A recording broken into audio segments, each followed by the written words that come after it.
하나님 말씀을 봉독하겠습니다. 노아가 농업을 시작하여 포도나무를 심었더니 포도주를 마시고 취하여 그 장막 안에서 벌거벗은지라. 가나안의 아비 함이 그 아비의 하체를 보고 밖으로 나가서 두 형제에게 고하매 셈과 아벳이 옷을 취하여 자기들의 어깨에 메고 뒷걸음쳐 들어가서 아비의 하체에 덮었으며 그들이 얼굴을 돌이키고 그 아비의 하체를 보지 아니하였더라. 노아가 술이 깨어 그 작은 아들이 자기에게 행한 일을 알고 이에 가로되 가나안은 저주를 받아 그 형제 종들이 되기를 원하노라. 또 가로되 셈의 하나님 여호와를 찬송하리로다. 가나안은 셈의 종이 되고 하나님이 아벳을 창대케 하사 셈의 장막에 거하게 하시고 가나안은 그의 종이 되게 하시기를 원하노라 하였더라. 홍수 후에 노아가 350년을 지내었고 향년이 950세에 죽었더라. 아멘. 있어서는 안 될 사건이 노아의 가정에서 일어났습니다. 포도주를 마시고 취했던 노아가 깨어났습니다. 노아는 세 아들이 자기에게 행했던 행동, 일을 알고 그 세 아들들에게 복과 저주를 예언합니다. 이 노아의 예언은 놀랍게도 역사 속에서 그대로 이루어졌습니다. 분명히 술에 취하여 실수한 자가 노아인데 그 실수한 노아의 예언대로 하나님께서 세 아들에게 복과 저주를 내리신 것입니다. 우리는 여기서 노아의 예언대로 행하신 하나님은 불합리하지 않느냐, 어떻게 술 먹고 취한 아버지 편에 들어서 그 아버지의 예언대로 자녀들을 복과 저주로 받게 하시느냐, 의문이 생기지 않을 수가 없습니다. 이것 때문에 실제적으로 갈등을 갖는 분도 있습니다. 하나님은 타락한 노아의 예언도 인정하시는가? 우리가 이것을 알아야 됩니다. 하나님은 악도 선하게 사용하셔서 자신의 뜻을 이루어 나가신다는 사실입니다. 우리 인간은 악을 선하게 사용하려고 할 때는 많은 어려움이 있어요. 하나님은 악도 선하게 사용할 수 있는 능력을 가지고 계시다는 거예요. 신실한 선지자들의 예언을 통하여 그분의 뜻을 이루어 가기도 하시지만은 때로는 불의한 자의 예언을 통해서도 자신의 뜻을 성취해 나가심을 알아야 합니다. 여러분, 성경에 보게 되면 이 모압이라고 하는 지방에 발람이라는 선지자가 있었는데 이 선지자는 물질에 눈이 어두워요. 재물에 눈이 어두워서 하나님의 백성 이스라엘을 저주하는데 이용당했던 이방 종교의 선지자입니다. 그런데 그 입에서 어떤 예언이 나온지 아십니까? 어떤 예언이? 다른 사람들도 하지 못한 어마어마한 놀라운 예언이 나왔습니다. 민수기 24장 17절에 보면은 이 발람이 이렇게 예언합니다. 내가 그를 보아도 그때의 일이 아니며 내가 그를 바라보아도 가까운 일이 아니로다. 내가 그 하나님, 그분이 보내실 그분을 바라볼 때에 가까운 미래에 있는 것이 아니라 조금 먼 미래에 일어난다는 거예요. 이런 일들이 어떤 일이 일어나냐? 한 별이 야곱에게서 나오며 이 별은 누굴 얘기하죠? 이 별은 예수 그리스도를 얘기합니다. 동방 박사들이 이 별을 보고 베들레헴까지 온 걸 보면 이 별이 뭐예요? 하나님이 징조로 주시는 이 별을 얘기하는 거죠. 메시아의 별입니다. 이게 그 메시아의 별이 야곱에서 나오는데 야곱 지파에서 야곱의 이 다른 이름이 뭐죠? 이스라엘입니다. 야곱의 또 다른 이름이 이스라엘이에요. 그리고 한 홀이 이스라엘에게서 일어나서 여기 홀이 뭐냐면 왕권을 얘기합니다. 왕들이 가지고 있는 지휘봉을 얘기하는 거예요. 왕권을 얘기하죠. 왕이 이스라엘에게서 일어나서 모압 나라를 친다는 거예요. 우상 섬긴 나라를 친다는 거야. 이걸 누가 예언했어요? 모압 지방의 이방 선지자가 예언한 거예요. 근데 이 예언대로 성취가 돼갖고 예수님께서 야곱의 뿌리에서 이스라엘에게서 유대인에게서 탄생을 하십니다. 그래서 유대인의 왕으로 나신 이가 어디 계시뇨 하고 이 별을 보고 동방 박사들이 찾아와요. 이 예언을 누가 했다고요? 믿는 자가 한 게 아니야. 이방인 선지자가 한 거야. 여러분, 성경에 보게 되면 이스라엘의 첫 번째 왕이 있어요. 사울 왕입니다. 이 사울 왕은 하나님께 버림받게 돼요. 처음에는 택함 받았는데 나중에 버림받게 돼요. 불순종하니까. 그런데 택함 받은 다윗을 죽이려고 했던 아주 악한 왕입니다. 그런데 그 입에서 어떤 말이 나간 줄 아십니까? 다윗에게 이런 말을 합니다.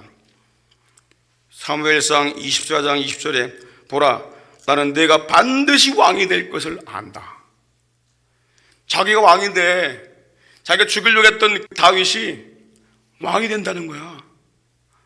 그리고 이스라엘 나라가 내 손에서 견고히 설 것을 내가 안다. 하나님은요, 악인을 통해서도 불의한 자를 통해서도 때로는 예언을 하게 하시고 그분 뜻대로 이루어 가신다는 사실을 우리가 알아야 됩니다.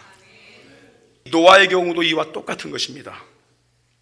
포도주에 취했던 노아도 세 아들에게 예언을 했는데 하나님은 그 예언대로 저주와 복을 내리심으로 그 세 아들이 황인종, 흑인종, 백인종으로 구별되는 질서가 세워집니다. 그러면 노아가 각각 세 아들들에게 내린 예언이 뭘까요? 요 예언을 함께 살펴보려고 합니다. 노아가 둘째 아들에게 먼저 예언을 합니다. 둘째 아들 이름이 함입니다. 함. 자, 그런데 함의 네 번째 아들이 있어요. 그 아들 이름이 뭐냐면 가나안입니다. 그러면 이 노아가 술 취했던 노아가 자기 둘째 아들에게 저주의 예언을 합니다. 종이 된다는 거예요. 누가? 가나안 네 번째 아들이 종이 된다는 거야. 자, 25절부터 27절 보십시오. 본문. 가나안은 저주를 받아, 이 함의 아들 가나안이죠, 그 형제들의 종들의 종이 되기를 원하노라. 형제들의 종들의 종이 되기를 원한다. 저주 아닙니까? 가나안은 저주를 받는다는 거야. 그리고 또 가로되 첫 번째 아들 셈에게는 셈의 하나님을 찬송할지로다 해놓고 또 가나안에 대한 얘기를 해요. 가나안은 그의 종이 되고 그래요. 그리고 하나님이 야벳을 창대케 하신다는 예언을 합니다. 노아가 하나님이 야벳을 창대케 한다는 예언을 한 다음에 셈의 장막에 거하게 하시고, 그리고 그 뒤에 가나안은 그의 종이 되기를 원하노라. 너는 형제들 자손들의 종이 되어야 한다는 거야. 여러분, 자녀가 종이 되면 좋아요, 안 좋아요? 노예가 되면 좋아요, 안 좋아요? 여기서 종에 대한 얘기가 첫 번째 나옵니다. 이 함이라는 말이 뭐냐면 검다 그 뜻이에요. 그리고 뜨겁다 그 뜻입니다. 이 노아의 예언대로 그의 자손들은 주로 더운 지방에서 흑인종으로 살면서 대부분 인류 역사 속에 보게 되면 힘들게 종으로 노예로 살아갔어요. 여러분, 1800년대만 하더라도 얼마나 이 아프리카 흑인들이 잡혀서 백인들의 종이 됐습니까?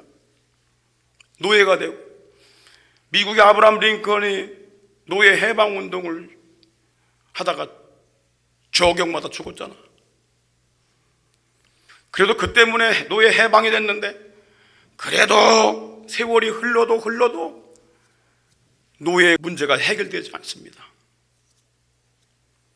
역사 속에서 그게 그대로 이루어진 거야. 그러면 함이 포도주에 취했던 아버지에게 어떤 행동을 했길래 그의 자손 대대로 저주를 받은 것일까? 여러분 24절에 보십시오. 노아가 술이 깨어 그 작은 아들이 자기에게 행한 일을 알고 그랬어요. 노아가 술 깼는데 자기가 어떤 일을 자식들이 했는지를 알게 된 거예요. 자, 그렇다면 함이 지은 죄가 뭘까요? 그가 지은 죄가 무엇이었기에 노아가 겪구나요, 아버지가 겪구나요, 그의 자손에게 최악의 저주를 내리고 하나님도 그 예언대로 행하신 이유가 뭘까? 왜 그랬을까라는 거예요. 그 함이 술 취해서 벌거벗고 자는 그 아버지에게 무슨 짓을 했길래 아버지가 격노한 것일까? 그 말이에요.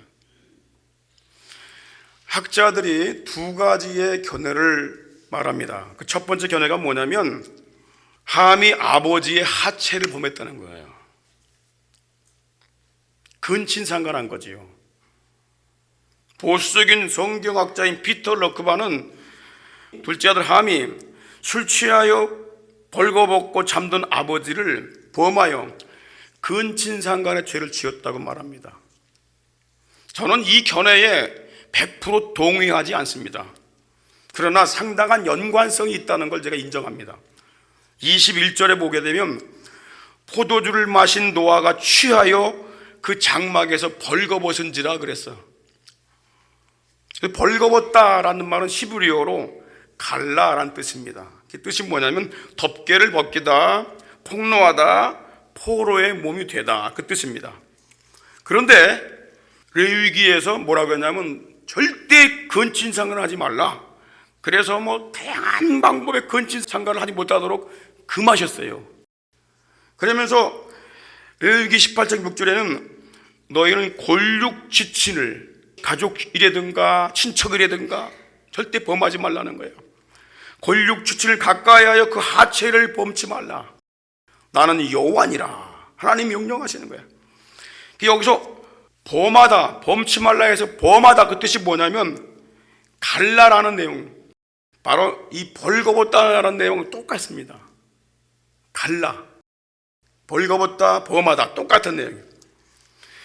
그래서 피터 럭크만은 이 구절에 근거하여 둘째 아들 함이 포도주에 취하여 벌거벗고 자고 있는 아버지의 하체를 범했고 술에서 깬 노아가 함의 사악한 짓 한 것을 알고 격분하여 그 아들 씨에게, 가나안에게 저주를 내렸다고 하는 거예요. 종의 종이 되라, 노예가 되라. 여러분, 역사 속에서 이 가나안의 자손들에게서 동성애와 근친상간의 이런 해괴한 일들이 막 벌어지게 됩니다.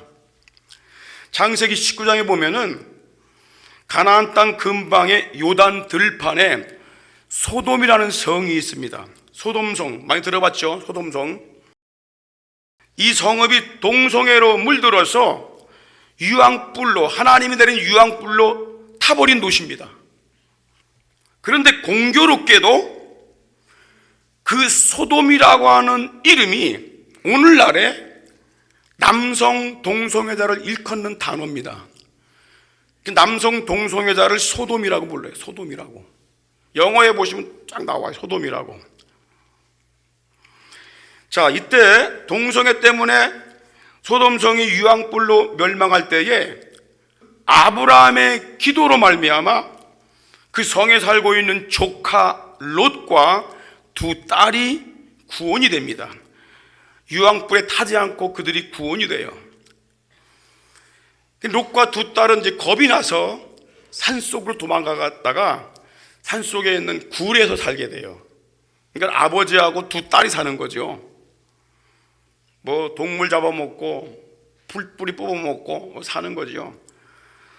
그런데 그 두 딸이 그 아버지에게 어떤 행동을 하는지 아십니까?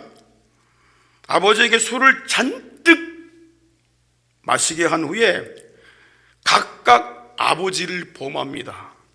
그리고 아들을 각각 낳게 됐는데 그 아들 이름들이 누구냐면 모압, 아까 얘기한 모압 있죠? 모압, 그리고 암몬 자손의 조상이 됩니다. 그 아들들이. 자, 우연일까요? 그리고 함의 네 번째 아들 가나안의 7 부족들이 있어요. 이 가나안 땅의 7 부족이 큰아들 셈의 자손인 이스라엘 백성들에게 멸망을 당하게 됩니다. 그 멸망당한 이유가 뭐냐면은 하나님이 잔인해서가 아닙니다.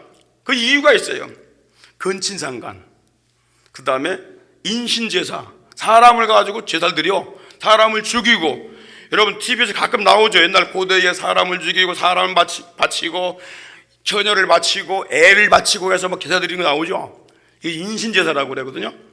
그리고 동성애, 그리고 수간, 동물하고 관계를 맺는 거예요. 그런 일이 가나안 땅 7 부족에게서 아주 만연해 있었어요. 다 사과로 말하게 되면 99%가 썩어서 사과를 먹을 수가 없어. 동성애는 사람을 썩게 하고 사회를 썩게 하고 국가를 썩게 하는 거야. 우리 학생 동성애에 빠지면 안 되는 거야. 학교에서 이걸 조장하고 있어요. 성경대로 우리 살아가야 되고. 할렐루야. 역사를 알아야 반복되지 않는 거야. 나쁜 짓이. 이것이 함이 아버지에게 사악한 짓을 했다는 근거가 됩니다. 자, 두 번째 견해가 있어요. 함이 아버지에게 어떤 행동을 했는가, 두 번째 견해가 있어요. 함이 아버지에게 아주 무례한 행동을 했다는 거예요. 무례한 행동. 대부분 이 견해를 학자들이나 목사님들이 지지합니다. 함이 언약의 이 약속을 이어갈 하나님의 대리자인 자기 아버지에게 아주 무례한 행동을 했다는 거야. 함이 아버지의 실수와 술 취하고 옷 벗고 자는 아버지의 실수를 덮어주지 않고 형제들에게 나가서 발설해버린 거야. 그래서 죄인 취급을 했어요. 이게 아버지를 업신여긴 겁니다. 함은 하나님의 대리자이며 언약의 약속을 이어갈 아버지를 존경하거나 사랑하지 않았습니다. 종교개혁자들은요, 부모, 특별히 아버지를 하나님의 대리자라 그랬어요. 근데 하나님의 대리자들이 하나님의 대리자 역할을 못하고 때로는 술 취하고 방탕하고 그런 짓을 많이 하죠. 그러니까 자식들 잘하면서 그걸 보고 아버지를 인정을 안 해. 아버지를 무시해버려. 여러분, 그래도 여러분을 낳아준 아버지 아니야. 아버지. 그런 부분에 대해서는 따라가지 말아야 되지만 아버지로서는 존경하고 인정을 해줘야 되는 거야. 그게 질서를 위해서, 사회를 위해서 필요한 거라고요. 그래서 이 노아는 자기가 무시당한 걸 알고 이 함의 악한 행동을 중단케 하기 위해서 형제들의 종이 되라는 저주를 예언한 것이고, 하나님도 그 예언대로 행하셨다는 거예요. 실로 역사 속에서 함의 아들 가나안의 자손들은요, 이 큰아들 셈의 후손인 아브라함, 이삭, 야곱, 이스라엘 자손들에게 멸망을 당했어요. 그리고 나머지 흩어진 부족들은 다 이스라엘 나라 종이 됩니다.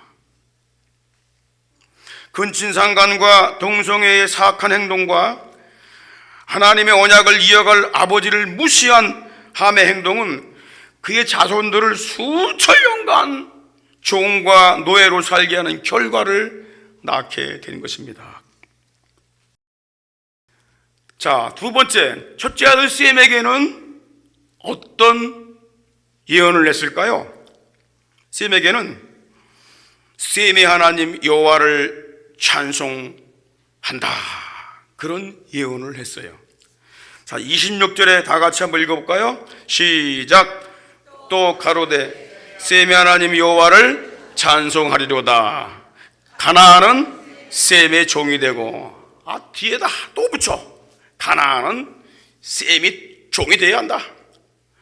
근데 그 앞에 셈의 하나님 여호와, 노아가 셈의 하나님 여호와라고 강조를 합니다. 대단히 중요한 말씀입니다. 여자의 후손, 하나님의 아들 그리스도가 함의 자손으로, 야벳의 자손으로 오시는 것이 아니라 셈의 자손으로 출세하게 된다는 메시아 예언입니다. 대단히 중요한 예언이에요. 성경 전체에서 흐르는 이 복음입니다. 자, 첫 인류 조상 아담과 하와가 범죄했을 때 하나님께서 그들에게 언약을 주셔요. 무슨 언약 주시냐면은 그들을 미혹한 마귀의 머리를 깨뜨리고 죄인들을 구원하실 그리스도가 여자의 후손으로 오신다는 이 복음의 언약을 주십니다. 그런데 이 복음의 언약이 누구에게 흘러간다는 거예요? 셈에게 흘러간다는 거예요. 세 아들 중에 셈에게 흘러간다는 거야. 그래서 셈이 하나님 여호와를 찬송할지로다. 아브라함에게 흘러갔던 그 언약의 말씀이 누구에게 가요? 셈에게 간다는 것입니다. 그러면 이 셈이, 첫째 아들 셈이 메시아, 다시 말하면 그리스도 탄생의 직계 후손이 된다는 예언을 받은 이유가 뭘까? 이 세 아들 중에 첫 번째 아들이 셈이 메시아 그리스도 탄생의 아주 놀라운 예언을 받게 됩니다. 이유가 뭘까요? 바로 이 셈이 자신의 옷으로, 큰 옷으로 아비의 하체를 덮어 주었기 때문에 그런 거예요. 아비의 하체를 덮어줬어요. 창세기 9장 23절에 보면은 그 말씀이 나옵니다. 셈과 야벳이 옷을 취하여 자기들의 어깨에 메고 뒷걸음쳐서 들어가서 아비 하체를 덮었다. 자, 이 셈은요, 아버지가 술에 취하여 벌거벗었다는 소문을 그 둘째 동생으로부터 듣고 비난하지 않고 재빨리 자신의 옷으로 동생과 함께 아비의 하체를 덮어준 것입니다. 그는 마치 불순종의 범죄로 드러난 아담과 하와의 벌거벗은 몸을 시장량의 가죽으로 옷 입혀주셨던 하나님처럼 아버지의 허물과 수치를 덮어준 것입니다. 그는 마치 인간의 죄 때문에 벌거벗겨져 십자가의 죽으심으로 피로 물든 예수의 시신을 세마포에 쌌던 아리마대 요셉처럼 포도주에 취해 벌거벗겨진 아버지의 몸을 자기 옷으로 덮어주었다는 거예요. 술이 깬 노아가 자기 몸에 덮여진 셈의 옷을 보고 자신의 허물을 덮어준 셈에게 가장 영광스러운 예언을 합니다. 셈이 하나님 여호와를 찬송할지로다. 자, 이 셈이라는 이름이 뜻이 뭐냐면 명예, 그 다음에 명성, 그 다음에 이름이란 뜻이에요. 셈, 그 뜻이 뭐냐면 이름, 명예, 명성, 그런 뜻이 있습니다. 그 셈의 하나님 여호와의 이름은 인류 역사 속에서 끊이지 않고 계속 이어집니다. 놀랍습니다. 이 셈은 첫 인류 아담의 이 8대 손인 무드셀라, 그죠? 무드셀라 얘기 들어봤죠? 그가 죽을 때 끝이 심판이 온다, 끝이 온다. 이 무드셀라 때부터 아담의 22대 손인 야곱 시대까지 600년간 15명의 족장들과 동시대에 살았어요. 그는 아브라함보다 35년을 더 살았고 이삭과 야곱 때까지 살았는데 놀랍게도 이 셈의 하나님 여호와의 이름이 누구에게 전달되냐면은 바로 그 자손인 아브라함의 하나님으로 전달돼요. 그리고 이삭의 하나님 전달되고, 그리고 야곱의 하나님 전달됩니다. 이 야곱의 하나님이 뭐라 그랬죠? 야곱의 이름이 뭐라 그랬죠? 이스라엘. 그러니까 이스라엘 하나님으로 결론이 맺어지게 되는 거예요. 자, 출애굽기 3장 6절 보십시오. 하나님께서 후대에 있는 모세에게 이런 말씀을 하세요. 나는 내 조상의 하나님이다. 또 어떤 하나님이냐? 아브라함의 하나님, 이삭의 하나님, 야곱의 하나님이다 그래요. 이 하나님 그 전에 어떤 하나님이었어요? 셈의 하나님이었어요. 셈의 하나님, 셈의 하나님을 불러진 거야 계속. 그러다가 아브라함 때는 이제 아브라함의 하나님, 이삭의 하나님, 이스라엘 하나님 그렇게 불려지게 된 것입니다. 이 언약은 야곱의 네 번째 아들 유다 지파에게서 여자의 후손이신 그리스도가 탄생함으로, 예수님이 탄생하심으로 셈의 하나님 여호와를 찬송할지로다 라는 예언이 성취가 된 것입니다. 그래서 예수님이 이 땅에 태어나실 때에 그 당시에 유대 백성들이 예수님을 가리켜서 뭐라고 말씀한지 아십니까? 누가복음 19장 38절에 다 같이 시작. 가로되 찬송하리로다 주의 이름으로 오시는 왕이여, 하늘에는 평화요 가장 높은 곳에는 영광이로다. 이 셈의 하나님을 찬송할지로다 라고 하는 것이 예수님 탄생했을 때 이스라엘 백성들 입에서 나오게 된 거예요. 그 시에서 나온 예수 그리스도, 그분이 영광을 받으신다는 거예요. 셈의 자손으로 출생하신 예수님은 가장 존귀한 이름과 명성을 가지신 구원자 예수님이십니다. 그래서 빌립보 2장 9절에 보니까 하나님이 그를 지극히 높여, 가장 높은 이름이 뭐냐면 예수라는 이름이야. 석가모니가 아니에요. 마음의 뜻가 아닙니다. 공자도 아니고 아리스토텔레스도 아니고 어떤 철학자도 아닙니다. 정치가도 아니에요. 예수 그리스도이십니다. 하나님이 그를 지극히 높여 모든 이름 위에 뛰어난 이름을 주심, 하나님을 찬양할 수 있길 바랍니다. 여러분, 우리가 어떻게 이 셈처럼 영광스러운 복을 받을 수 있을까요? 죄와 허물을 덮어주시려고 부르시는 하나님 아버지의 마음을 품어야 됩니다. 이 셈처럼.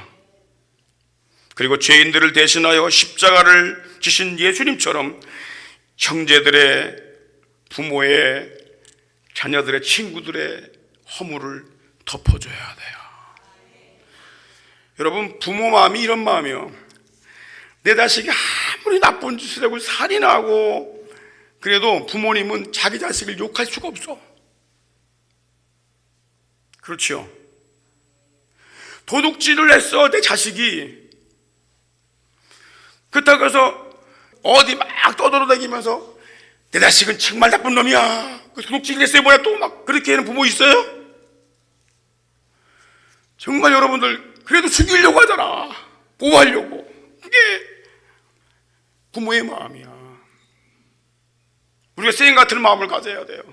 가정에서 또는 우리가 이웃들에게도, 특히 교회에서 남의 잘못을 보고 누구한테 막 발설하고 막, 그것이 아니라 물론 당사자에게는 얘기할 수가 있어. 이렇게 하면 안 됩니다. 그러나 여러분들, 우리는 남의 허물을 덮어주는 자가 되어야 됩니다. 사랑은 뭐예요? 허다한 죄를 덮느니라. 할렐루야. 여러분, 마태복음 6장 15절 한번 읽겠습니다. 시작. 너희가 사람의 과실을 용서하지 아니하면 너의 아버지께서도 너의 과실을 용서하지 아니하리라. 이거 뒤집어 얘기하면 뭐예요? 너희가 사람의 과실을 용서하면 너희 아버지께서도 너의 과실을 용서해 주신다. 할렐루야. 쓰임과 같은 마음을 갖기를 주임으로 축원합니다. 마지막으로 세 번째 아들 야벳에 대한 예언입니다. 야벳에게는 장대케 되어 셈의 장막에 거하게 된다는 이 축복을 예언했습니다. 자, 노아는요, 이 셈을 도와서 자신의 허물을 덮는 일에 같이 동참한 이 셋째 아들 야벳, 그에게 이렇게 예언을 해요. 27절에 보십시오. 하나님이 야벳을 창대케 하사 셈의 장막에 거하게 하시고, 그런데 그 뒤에 또 하나 붙는 게 있지. 뭐죠? 가나안은 그의 종이 되게 하시기를 원하노라. 이 가나안은 그냥 어디 가도 젖을 받았어. 어디 가도 누구에게나. 자, 이 야벳이란 이름이 뭐냐면 넓히다, 확장하다 그 뜻이에요. 그는 이 셈을 도와서 사랑으로 아버지의 허물을 덮어준 것뿐이야. 야, 동생 이리 와. 나 할 일 있어. 왜요? 이거 들어봐. 이거 들어봐. 그래서 이 자기 옷을 벗어갖고 이렇게 어깨에 들어갖고 뒷걸음질 쳐갖고 아버지 장막에 들어가서 아버지 덮어줬어요. 근데 그것을 아버지가 알고 야벳에게 복을 선언합니다. 이 야벳은 셈의 장막에 거하게 된다는 거예요. 셈의 장막에 거하게 된다. 이게 도대체 무슨 말인가? 놀라운 예언입니다. 여기 장막이란 말이 뭐냐면 텐트란 말이에요. 텐트. 옛날에 유목민들이든가 옛날에는 다 텐트 쳐갖고 살았잖아요. 그런데 이 텐트가 놀랍게도 모세 시대에 이 셈의 자손인 이스라엘 백성들에게 주신 성막입니다. 성막과 같은 거예요. 성막을 텐트라고 불러요. 텐트. 이 성막에서 죄인들이 죄사함 받고 또 용서받는 이 희생제사를 드리게 되는 거예요. 야벳이 셈의 장막에 거하게 된다, 이 말이 뭐냐면 이 야벳의 자손들이 하나님이 임재하시는 성막, 하나님이 임재하시는 성전, 하나님이 임재하시는 교회에 거하게 된다는 예언입니다. 그래서 이 야벳의 자손들이 제사함의 제사를 드리는 성전에 거한다는 것이고, 예수 그리스도의 피로 세우신 교회에 거하게 된다는 뜻입니다. 역사적으로 볼 때에 이 야벳의 자손들은 하나님의 교회를 통해서 큰 복을 받은 백인 민족으로 번성을 합니다. 그 백인들로 번성한 이 바닷가에 사는 민족이 돼요. 그 백인들이 얼마나 큰 축복받았어요. 지금도 백인들이 세상을 잡고 있잖아. 그런데 그들이 번성하기 전에는 성막, 성전, 교회 이런 것들이 관심이 없었어. 그런데 교회가 딱 들어가니까, 그들이 교회의 장막 안에 딱 거하게 되니까 하나님께서 그 민족을 크게 부흥해 주시는 거야. 우리 민족도 보십시오. 우리 교회가 대한민국에 들어오면서 나라가 번영이 된 거야. 크게 부흥이 된 거라고. 이게 하나님의 보상입니다. 반면에 아버지의 허물을 들춰낸 함은 그의 아들 가나안이 셈의 자손의 종이 됩니다. 후대에는 이 야벳 자손들의 종과 또 노예가 됩니다. 백인들의 노예가 됐잖아요. 흑인들이. 술에 취했던 노아의 예언이 함의 자손들에게 얼마나 큰 저주가 되고 불행입니까? 그렇다면은 함의 자손들은 영원히 버림받은 것일까요? 여러분 어떻게 생각합니까? 영원히 저주를 받아 버림받은 걸까요? 아버지의 허물을 들춰낸 함의 자손들은 어떻게 구원을 받고 하나님의 복을 회복할 수가 있을까요? 이겁니다. 함의 자손들이 셈의 자손의 종이 되게 하신 것은 하나님의 놀라운 섭리입니다. 하나님이 함 자손들에게 죄악을 따라가는 노예가 되지 말고, 더 이상 죄악의 종이 되지 말고 그리스도를 출생할 언약의 자손을 따라가는 셈 자손의 종이 되어야 너희가 살 수 있다는 것을 알려준 것입니다. 이게 놀라운 하나님의 지혜입니다. 범죄자에게 집행유예 기간 동안에 종이 되어 살게 하신 것은 하나님이 그들에게 행하신 놀라운 섭리라는 거예요. 하나님은 함의 자손으로 하여금 죄악을 따라가다가 속히 멸망하는 자가 되지 않도록 하기 위해서 셈 자손의 종이 되게 하심으로 언약의 하나님을 붙들게 하신 것입니다. 처음부터 죄악에 빠진 함이 살 길이 뭐냐? 넌 오직 셈의 자손의 종이 되고 야벳의 자손의 종이 되어야 한다는 것입니다. 여러분, 천방지축으로 뛰노는 야생마가 귀하게 쓰임받는 비결이 뭘까요? 좋은 주인에게 길들여져서 쓰임받게 되는 거예요.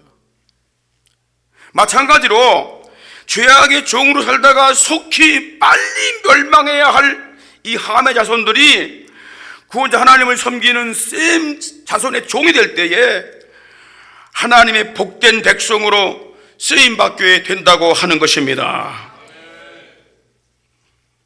놀라운 여러분 진리가 이 속에 숨어 있어요. 실제적으로 가나안 땅에 가나안 7부족이 있죠. 7부족이 있는데 그 7부족 중에서 기브온 족속이라는 족속이 있어요. 기브온. 가나안 7족속은 바로 함의 4번째 아들 가나안 아들들을 얘기하는 겁니다. 그 아들들의 족속을 얘기해요. 그런데 그 중에 기브온이라는 족속이 이스라엘 백성들을 향해서 하나의 꾀를 냅니다. 자, 이스라엘 백성들이 지금 우리를 지금 쳐들어오고 있다. 우리 멸망할 거야. 그러니까 우리가 죽지 않으려면 어떻게 해야 되지? 우리가 그들과 화친을 하자. 화친을. 그래서 이 장로들, 정치가들이 곰팡이 나는 떡, 그 다음에 썩은 과일, 말라 비틀어진 과일, 이런 걸 가지고 이스라엘 백성들을 맞이하러 갑니다. 그래서 그들에게 이런 말을 해요. 우리는 아주 먼 지방에서 왔는데 당신들과 좀 사이좋게 지내려고 우리가 화친하려고 왔습니다. 이 과일 보십시오. 싱싱한 거 가져왔는데 이거 뭐 다 비틀어진 거 보십시오. 얼마나 세월이 말리고 흘렸나. 떡 보십시오. 다 곰팡이 난 거 아닙니까 이거. 멀리 왔다는 걸 증명하려고 그렇게 했던 거예요. 그 여호수아가 알았다. 너희들을 내가 절대 죽이지 않겠다. 이러고 죄악을 맺어요. 그리고 이스라엘 백성들이 한 3일 정도 갔는데 거기서 그 사람들 만나게 된 거예요. 그래서 다 이스라엘 백성들이 야, 너희들 가까운 데 사는데 왜 이렇게 먼 데서 왔다고 거짓말 시켰어? 다른 백성들이 이 족속도 다 죽여야 된다고 말을 합니다. 그때 여호수아가 막습니다. 하나님 앞에 언약한 것은 지켜야 한다. 죽일 수 없다. 거짓말 시켰지만 죽일 수 없다. 그래서 그 백성들을 살려주게 됩니다. 그 기브온 족속이 멸망당하지 않고 살게 돼요. 그 대신 이 여호수아가 그 기브온 족속을 어떻게 하냐면 너희들은 종이 돼야 돼 그래요. 우리의 종이 돼야 돼. 알았습니다. 뭘 하면 좋을까요? 자, 여호수아 9장 23절 다 같이 읽어볼까요? 시작. 그러므로 너희가 저주를 받으리니 영영이 종이 되어 하나님의 집을 위해 나무를 패며 물 깃는 자가 되리라. 이게 저주예요, 축복이에요? 헷갈리죠? 여호수아가 너희는 우리 종이 되어야 된다 하면서 저주를 내린 게 뭐냐면, 성전에서 제사 드릴 때에 나무 같은 게 필요하니까 장작을 패고 물 깃고 하는 일들을 이거 하는 종으로 삼았다는 거예요. 이게 저주예요, 복이에요? 복입니다. 복이에요. 그거 알아야 됩니다. 나중에 이스라엘 백성들이 기브온 족속을 보호를 해요. 다른 부족들이 야, 기브온 족속이 우리 배반하고 이스라엘과 화치 맺었대. 그래, 저놈들까지 같이 치자 해가지고 다 연합을 해갖고 이스라엘과 같이 맺은 기브온 족속을 쳐들어와요. 그때 이스라엘 백성이 어떻게 했을까요? 화치 맺었기 때문에 울먹 겨자 맺기 식으로 같이 싸워줍니다. 그래서 이기게 돼요. 기브온을 보호합니다. 이 언약이 이렇게 중요한 거야. 하나님의 백성으로서 종으로 사는 게 이렇게 중요한 거야.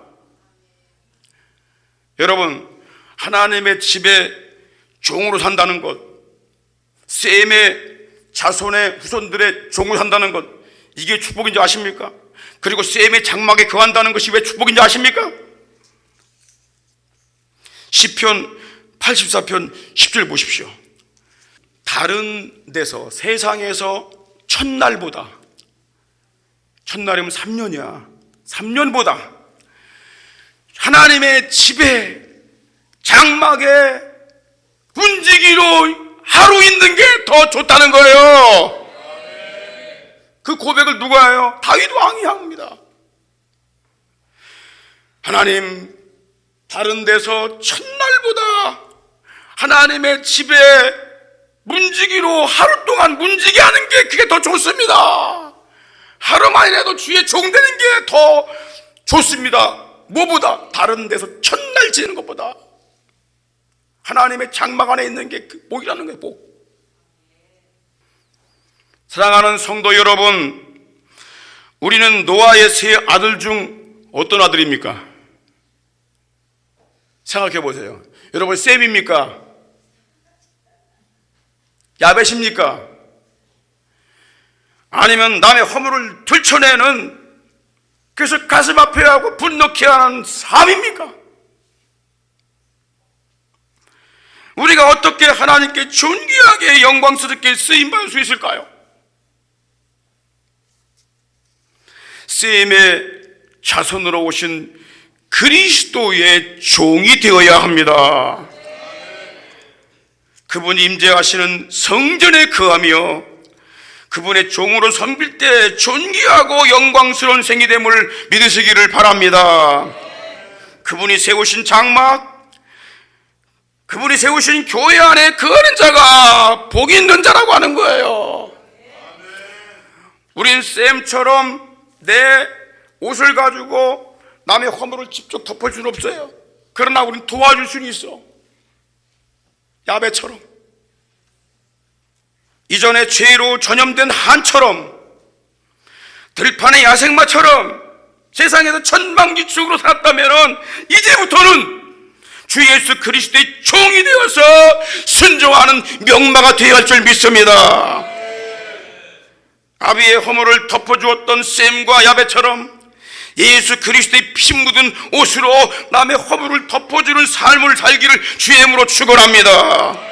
우리 가족과 또 우리 친척들, 또 우리 교회의 성도들을 그리스도의 피 묻은 옷으로 덮어줘야 돼요. 허물을 덮어주고. 할렐루야.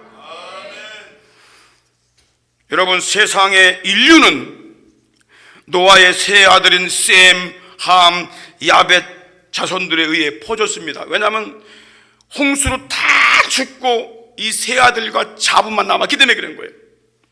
인류는 어떤 미생물에서 진화된 것이 아니고, 원숭이가 진화된 게 아니고, 처음부터 하나님 형상들을 만들어서 인류가 퍼지게 된 것입니다. 노아 홍수 이후에는 노아의 8 식구에서 세상에 인류가 퍼지게 된 것입니다. 이때에는 오직 하나님께만 드리는 희생제사만 있었습니다. 오직 세미 하나님 여호와를 찬송하는 신앙만 있었습니다. 이때는 오직 여자의 후손 예수 그리스도가 그 자손으로 오실 걸 믿고 하나님을 섬기며 믿음으로 살았습니다. 오직 하나님과 그의 보내실 예수 그리스도를 믿는 신앙만 있었습니다. 이거밖에 없었어요. 그런데 지금 세상에 얼마나 많은 종교가 있습니까?